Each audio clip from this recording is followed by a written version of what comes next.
Vinegar versus baking soda, the shocking soil life secret gardeners don't know. Hey fellow gardeners, if you've ever stood in your garden with a bottle of vinegar in one hand and a box of baking soda in the other, wondering which one might give your soil that little jolt of life, you're not alone.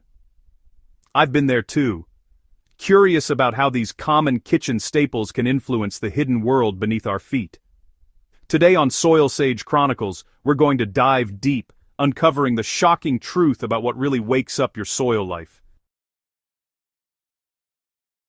So, grab your trowel, pour yourself a cup of coffee, and let's explore the fascinating battle between vinegar and baking soda and how to use them wisely to nurture a thriving garden ecosystem.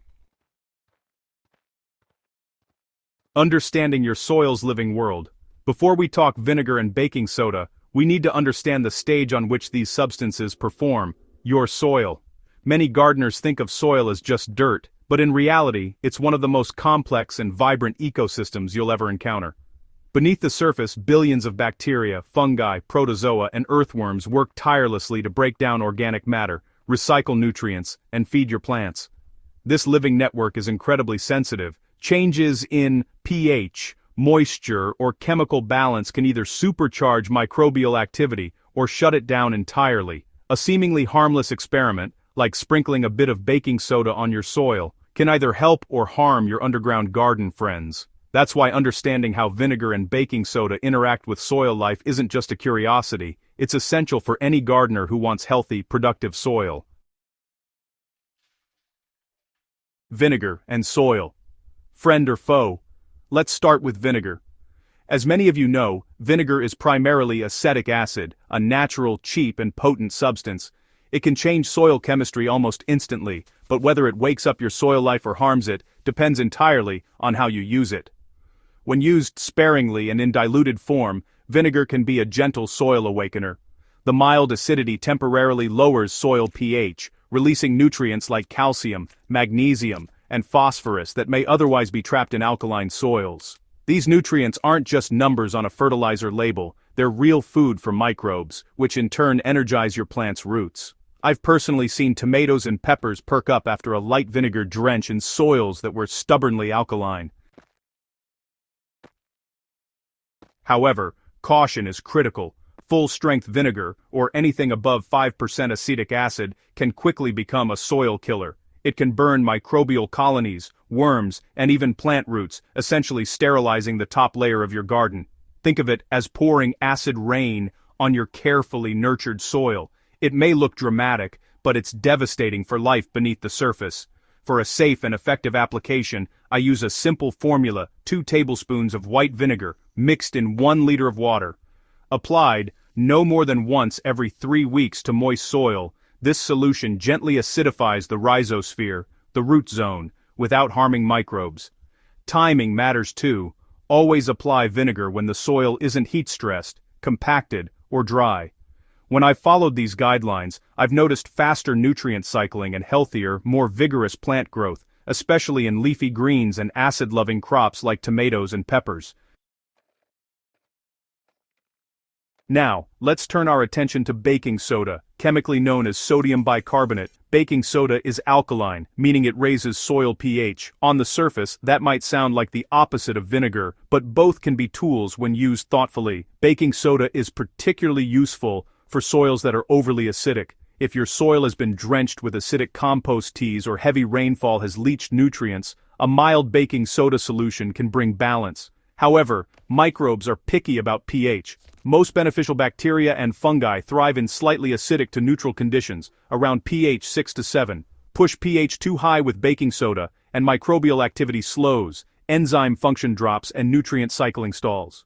Over time, excessive baking soda can lead to salt buildup, which hardens the soil, reduces water infiltration, and creates lifeless, compacted zones. For a safe application, I recommend dissolving 1 teaspoon of baking soda in 1 liter of water and applying it lightly around the garden bed. This can neutralize excess acidity without overwhelming your soil's microbial community. Remember, moderation is everything. Too much baking soda turns your once lively soil into a barren landscape.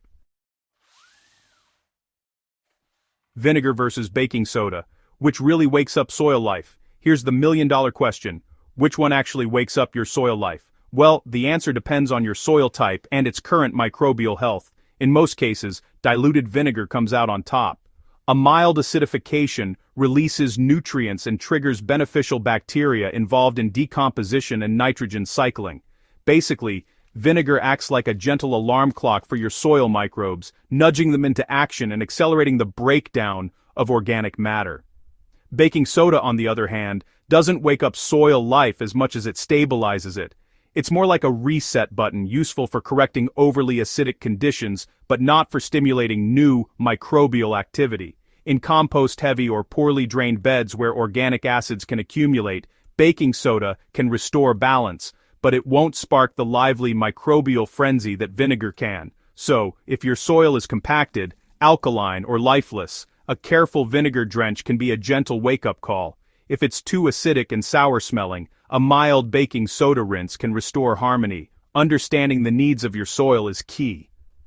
The right tool at the wrong time can do more harm than good. Practical tips for using vinegar and baking soda in your garden. Here's where experience meets action. Based on years of trial and observation in my own garden, here's how I approach these kitchen staples. First, test your soil. Don't guess. A simple soil pH test can tell you whether vinegar or baking soda might help or hurt. Vinegar favors slightly alkaline soils, while baking soda is better suited for overly acidic ones. Second, dilution is key. Full-strength applications can devastate your soil life. Always dilute vinegar and baking soda before use. I've had the best results with 2 tablespoons of vinegar per liter of water and 1 teaspoon of baking soda per liter. Third, timing matters. Apply these solutions when the soil is moist, and avoid hot, dry, or compacted conditions. Microbes are highly sensitive, and stress can magnify the effects of acid or alkali.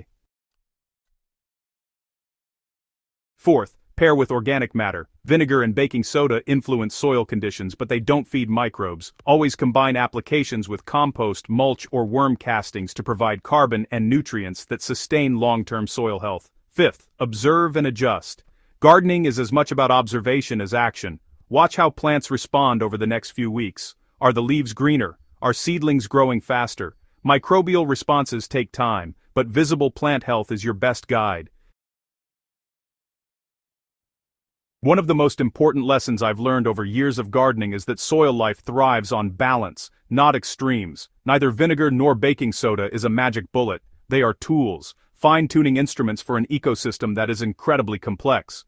The goal isn't to swing your soil from acidic to alkaline, or to flood it with chemicals hoping for immediate results. The goal is to create a stable, living environment where microbes thrive, organic matter decomposes efficiently, and plant roots can access water and nutrients freely. In my garden, I think of vinegar and baking soda as tuning knobs on an orchestra, not the instruments themselves. Without a rich foundation of organic matter, any adjustment to pH is limited in effect. I'll share a quick story from my own experience. A few years back, I inherited a small patch of neglected garden soil. It was compacted, alkaline, and lifeless. I started with organic matter, compost, leaf mulch, and worm castings, and then experimented with a gentle vinegar drench. Within weeks, the soil began to smell earthy again, tiny worms appeared, and microbial activity seemed to skyrocket. Tomatoes and peppers grew faster, and leafy greens were healthier than ever before.